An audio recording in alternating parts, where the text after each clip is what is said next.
আপনি যতটুক নিরাপদ থাকতে চাবেন, যতটুক নিরাপদ দূরত্বে থাকবেন পোলাও, বিরিয়ানি, ভাজি, চানাচুর থেকে, রিচ ফুড থেকে, তত আপনি ভালো থাকবেন। সম্পূর্ণ আপনার সদিচ্ছার উপরে সব কিছু নির্ভর করে।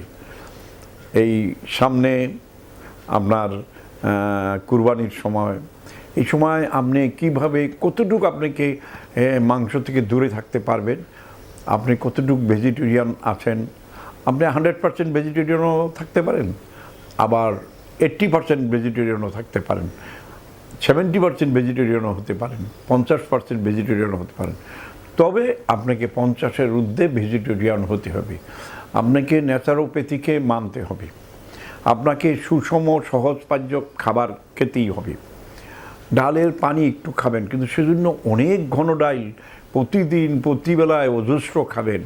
প্রতিদিন পোলাও বিরিয়ানি খাবেন, তেল পোলাও বিরিয়ানি, ভাজি, চানাচুর, সিঙ্গারা, শক্ত শক্ত খাবার। আপনি জানেন এই পোড়া পোড়া শক্ত শক্ত খাবারগুলি, চবড়ি চবড়ি খাবারগুলি, তেল তেল খাবারগুলি আপনার শরীরকে ক্ষতি করবে।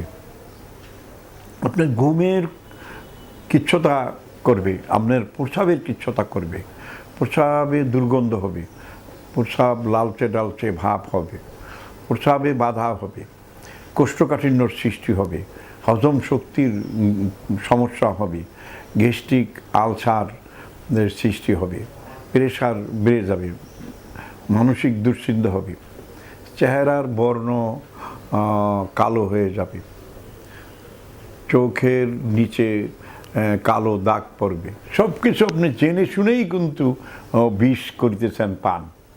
অতএব আপনি এই বিষ জাতীয় খাবারগুলি, বেয়াদব জাতীয় খাবারগুলি, যে খাবারগুলো আপনার হার্ট, লাংস, লিভার, স্টোমাক ক্ষতিগ্রস্ত করবে, সেগুলো খাওয়ার পূর্বে আপনার চোখ, আপনার জিভ, আপনার রুচি, আপনার মন মানসিকতা সব কিছুকে শক্ত করতে হবে।